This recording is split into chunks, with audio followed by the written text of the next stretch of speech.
Oklahoma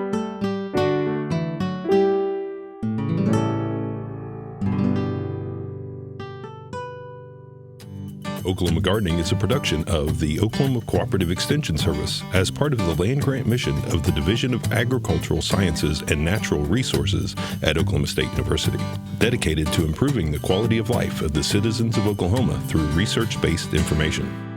Underwriting assistance for our program is provided by the Oklahoma Department of Agriculture, Food, and Forestry, helping to keep Oklahoma green and growing. Today on Oklahoma Gardening, host Casey Hentges strolls through the new Scissortail Park in Oklahoma City with Director of Horticulture Lance Swearengin. We begin our tour of school gardens around Oklahoma with a visit to Madison Elementary in Norman and Riverfield Country Day School in Tulsa. And Barbara Brown explores the world of pasta in northern Italy.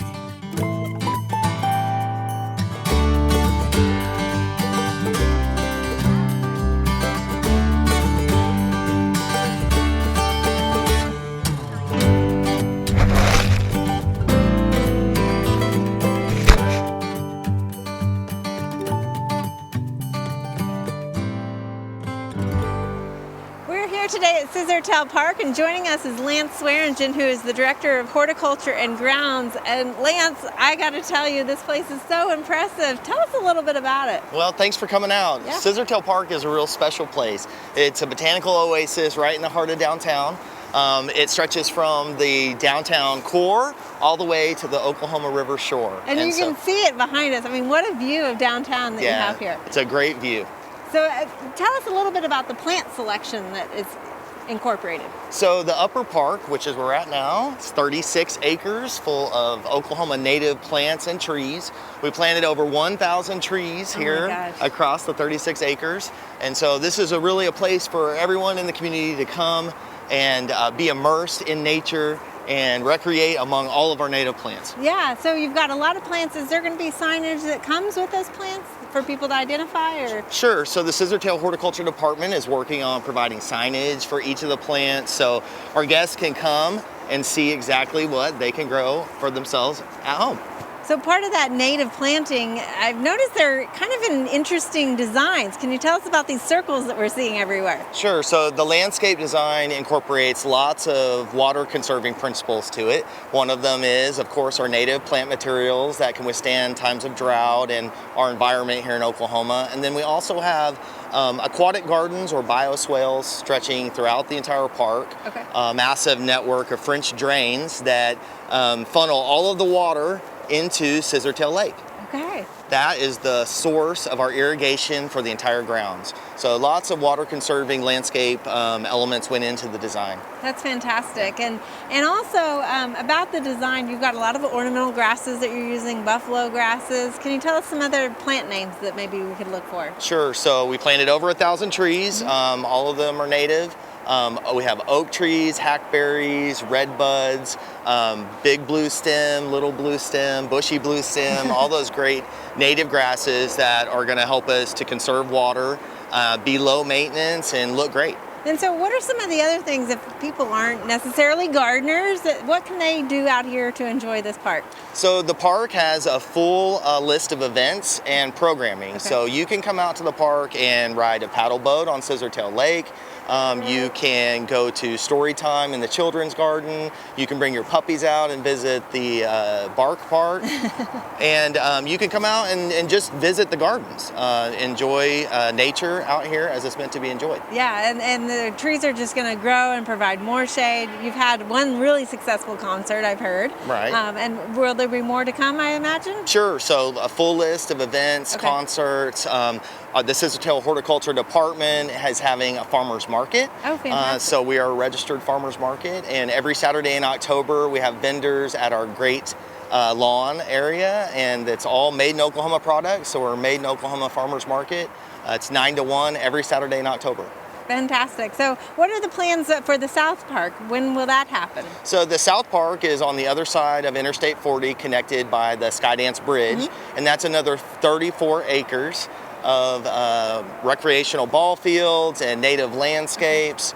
that will bring Scissortail Park to a total of 70 acres right in the heart of downtown that connects the downtown core to the river shore. That's awesome. And best of all, there's plenty of parking for people to come out here and enjoy this, right? There's plenty of parking all the way around the park, and so we just want everyone to come out and get immersed in nature here at Scissortail Park. We've got a lot of construction still happening as things are developing, the convention center and restaurants. So there's food trucks down here? Yeah, so we have food trucks scheduled every Thursday through Sunday near our picnic pavilion. So there's always a good selection of those to come out and enjoy made in Oklahoma products and our food vendors. That's fantastic. Yeah. Well, I've heard, what's one of your favorite views you mentioned? So one of my favorite views is right at the top of the hill over here that overlooks our great lawn, which is 7 acres. And it's a really fantastic view of the whole entire park and even across to the South Park.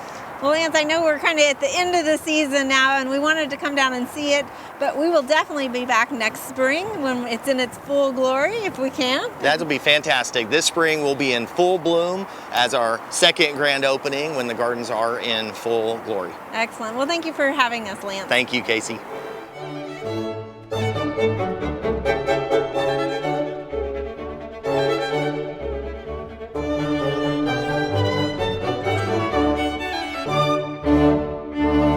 Over the next few weeks, we're going to highlight school gardens and show you how it takes a network of people to really make them successful. Also, how a garden can be incorporated into the curriculum and the amazing rewards that come from everyone that's involved. Stick around as we feature gardeners and teachers who are truly planting a seed.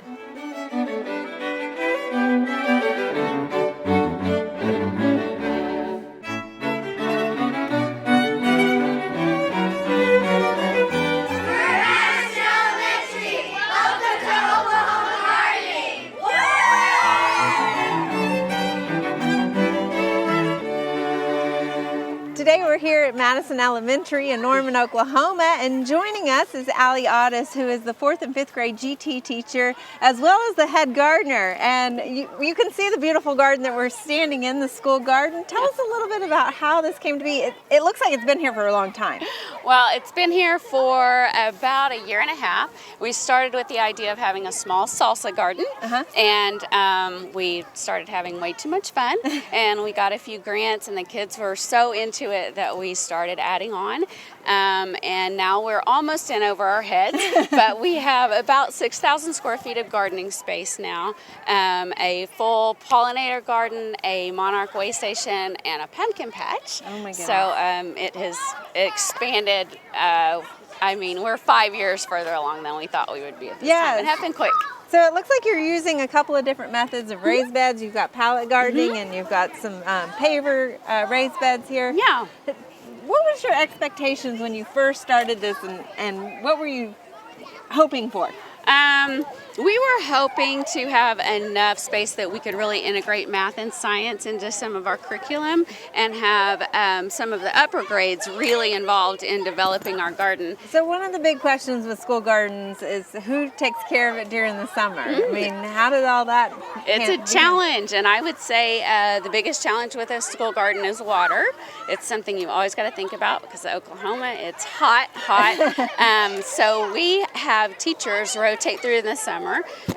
They sign up for 3 or 4 days in the summer just to be in charge of watering for that day, and they rotate through, and So obviously a team is what makes this work so well, a team of people. But it takes a lot of teachers who are interested in participating in it and willing to come and do some weed pulling. We like to say you can pick anything that you want as long as you include a weed. Okay, well, and you mentioned grants. So we have a greenhouse now. We have a great greenhouse. Not many school gardens have a greenhouse. No, it's wonderful. Was that a grant that provided that? Yes, so we have a wonderful greenhouse that Norman Public Schools Foundation gave us a grant that started it, and then Lowe's helped make it even bigger and with shelving, and it has automatic heat, and the fans come on when it's too hot, so we're able to have it climate controlled throughout the year. That's so excellent. so our seeds start in the coldest of February. We're already going. That's neat. Well, and I've noticed you've created some other little spaces. If we can go look at them. So you've got your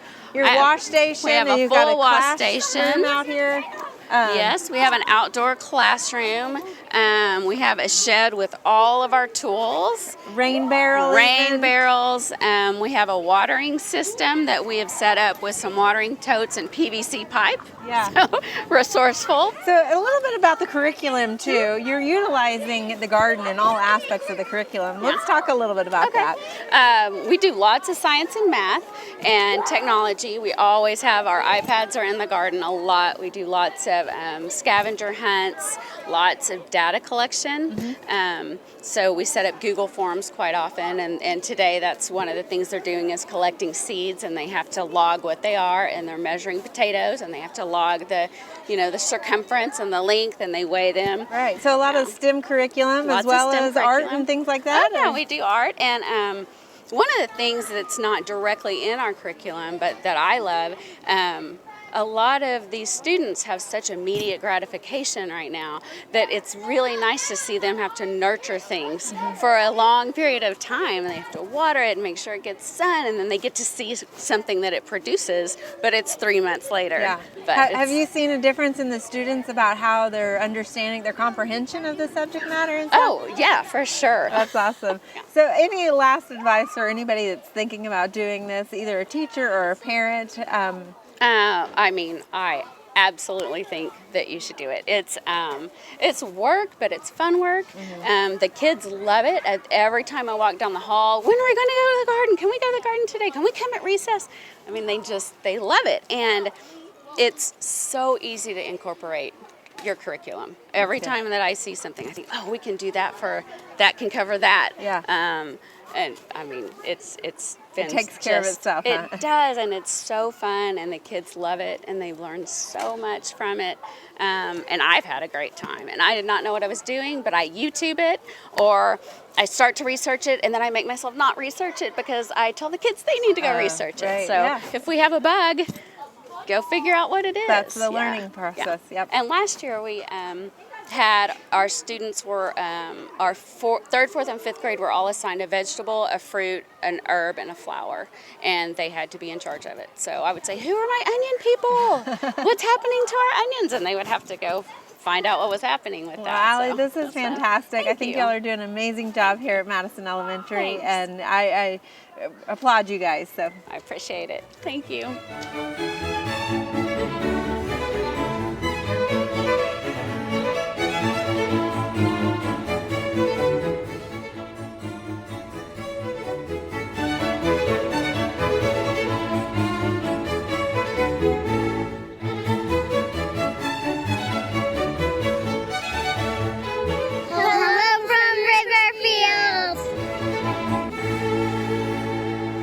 today we're at Riverfield School, and joining me is Vicki Canty, who is in charge of the after-school gardening program. And Miss Canty, you're doing a lot of gardening here. Can you tell us a little bit about how this got started?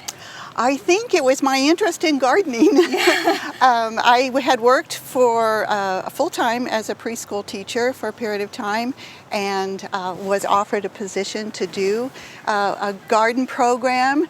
We did not have a garden program when I started, so I had the opportunity to create it as we went along, and with the interest from the children and what they seem to want to do, and we just gradually over the years have made a program based on what they like to do. Yeah, and what I love is you don't necessarily have a dedicated garden space all the time. You've got little nooks and spaces that you've added gardening into those areas. So behind us we've got your pollinator garden? Yes, it's one of our pollinator gardens. We have monarch way station gardens and pollinator gardens, specifically and in general. This was done by our after-school garden club children, which are the majority of them are primary school students, so that could be K to 5th grade, and the Roots and Shoots middle school program. So tell us a little bit about that Roots and Shoots program. So that's middle school. So what defines middle school here? Here it's 6th, 7th, and 8th grade. Okay. And those middle schoolers choose Roots and Shoots as an elective.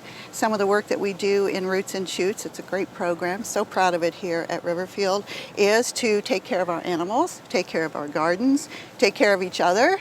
and work on recycling and do things in our community. And is that incorporated into the curriculum too then? And It is the curriculum in our Roots and Shoots program, and it's carried over into other classrooms that collaborate with the Roots and Shoots students. For example, the middle schoolers may go mentor in a preschool to show them how to tag monarchs when it's time to tag them and send them on their journey. okay, and so you're not just growing caterpillars here, you're also growing vegetables and fruit as well. Tell us a little bit about some of the other stuff you're doing.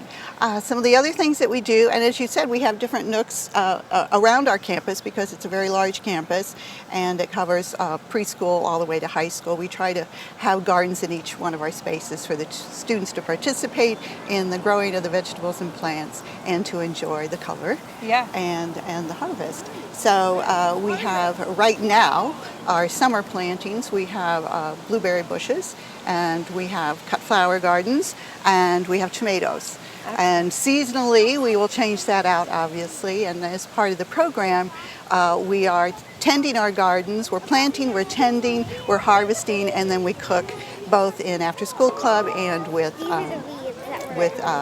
home ec. So you take it even that next step further and cook with some of the stuff. Yes, yes. So what have you seen in the difference in the kids before the programming and now with the gardening and stuff? Well, I think they're willing to try new things because they've seen the whole process from plant to harvest. So they take some ownership in those gardens and those plants. And what they found from experience in Garden Club is we make pretty good things. So they don't typically say no to anything that we make. So let's go ahead and touch on the animals a little bit. Do you incorporate the compost that maybe you get from you've got a menagerie of animals here. We do. So do you incorporate some of the compost from those into your garden and stuff? Or? We have used compost from the barnyard for different scientific projects. Our compost bin that we have specifically for green and brown compost. So we're doing table scraps and we're doing garden scraps and things like that. Excellent. All right. Well, thank you for sharing this garden and opening your campus to us. It's just been a pleasure. Well, thank you so much for being here today. Thank you. I've learned what kind of plants, what to do to pick, and lots of other stuff too. If we know that tomatoes come from the yellow flowers, how many tomatoes do you think we'll get soon? If we counted the flowers. Well, we check them, we water them, and when it rains, we probably make sure that the next day we go out to make sure they're all still there. Do we see any weeds? And we all know the difference between a plant and a weed. Well, we've been looking at normal weeds, kind of like different weeds, and flower weeds. All right. Well, thank you, Reed. You're welcome.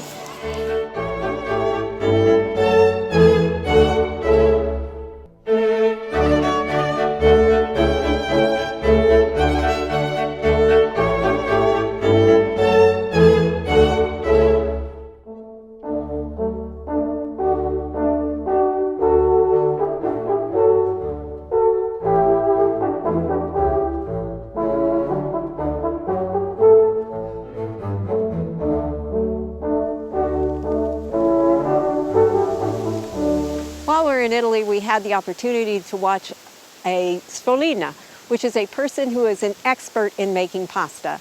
And this was an exciting event for me and for some of the students. We had the chance to actually do some of the formation ourselves. So let's look at how this process works from the original ingredients, the flour, the eggs, and how it moves through until you actually get a finished product. One of the first things they started with was the flour, and this is not the same kind of flour that we use here. In fact, this flour is a little bit more difficult. This is called 00 flour, and it's done based on how finely it's ground rather than the protein content. So it actually has a little bit less flour than we have, or less protein than we have, but the grind is much finer.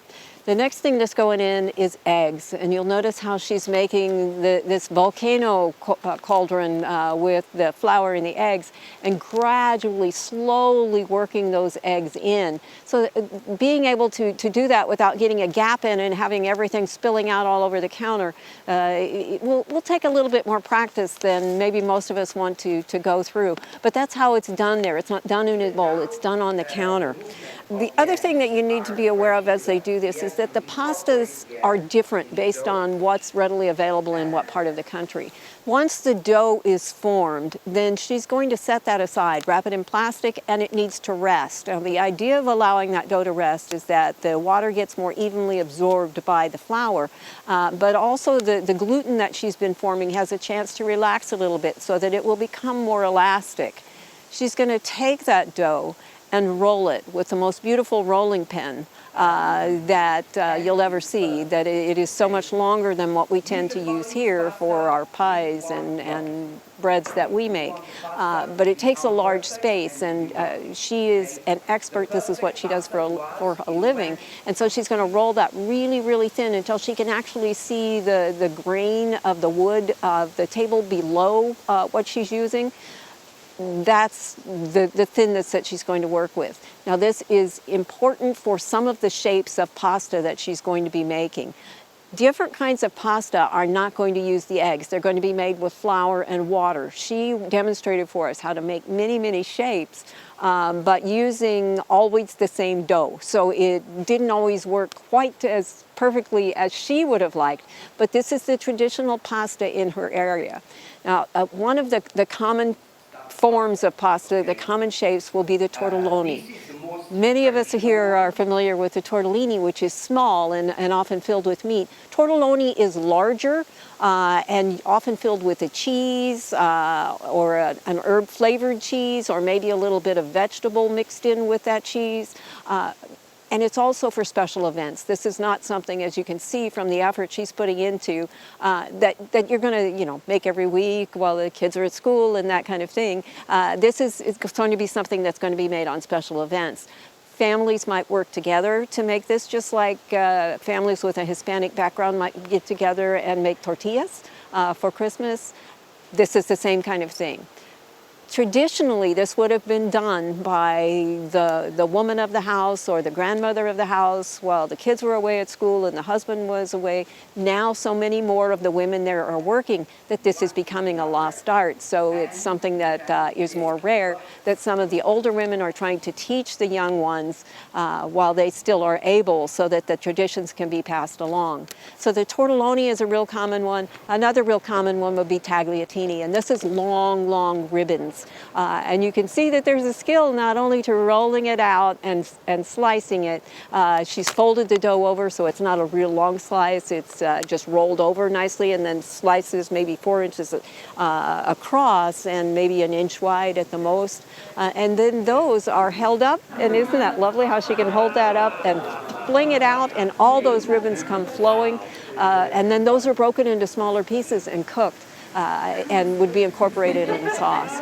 She also demonstrated a multitude of other shapes, whether it be macaronis, which they roll out on a ridged surface so that the pasta, when it's done, will have that ridge on it, which will help hold the sauce onto the pasta, which is something you'll see in the markets here already done, but it was really awesome to see how it's actually done in a traditional way. Now, most of the time, the shapes that she is making, you'll notice that there's often little bits of end pieces.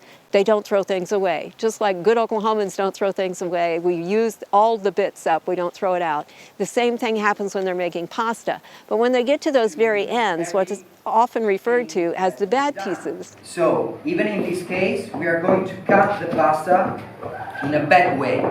The result are the bad cuts. The pieces that have had to be re-rolled a little bit, and then they're cut just every which way. And then those are the pieces that would often be used in something like pasta e fagioli or other dishes. So a multitude of shapes, couple of kinds of dough that they start with, and then surprisingly not a massive number of ingredients go together to make an amazing array of food. I think if you haven't had a chance to experience some of this, looking at what can be done with a small amount, either by eating in Italy, by eating in an Italian restaurant, or looking at cookbooks and then creating in your own kitchen, I think you're going to be really happy with what you can come up with.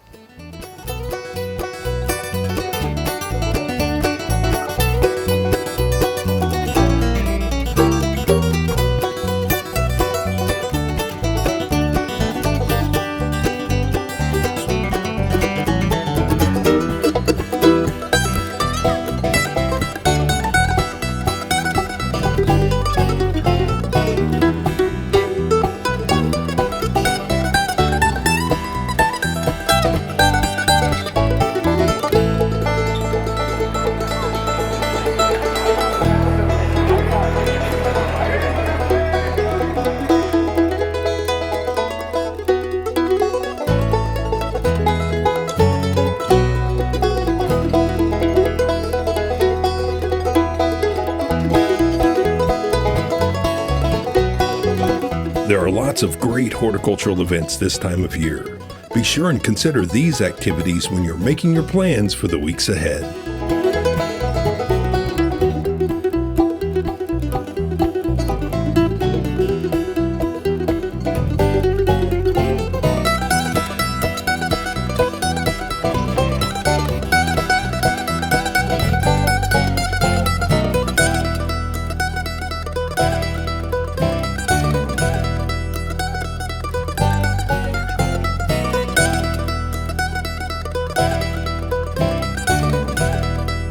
Next week, we stop by Myriad Botanical Gardens to visit a shade garden that teaches water conservation. We stop in at another school garden in Del City, Oklahoma. We get a sneak peek of an exciting new Girl Scout camp, and Barbara Brown cooks an Italian staple. We hope you join us then for more TV you'll grow to love. To find out more information about show topics, as well as recipes, videos, articles, fact sheets, and other resources, including a directory of local extension offices, be sure and visit our website, oklahomagardening.okstate.edu. And we always have great information, answers to questions, photos, and gardening discussions on your favorite social media as well. Join in on Facebook, Twitter, and Instagram. You can find this entire show and other recent shows, as well as individual segments on our Oklahoma Gardening YouTube channel. And tune in to our OK Gardening Classics YouTube channel to watch segments from previous hosts. Oklahoma Gardening is produced by the Oklahoma Cooperative Extension Service as part of the Division of Agricultural Sciences and Natural Resources at Oklahoma State University. The Botanic Garden at OSU is home to our studio gardens, and we encourage you to come visit this beautiful Stillwater jewel. We would like to thank our generous underwriter, the Oklahoma Department of Agriculture, Food, and Forestry. Additional support is also provided by Pond Pro Shop, Greenleaf Nursery and the Garden Debut Plants, the Oklahoma Horticultural Society, and the Tulsa Garden Club.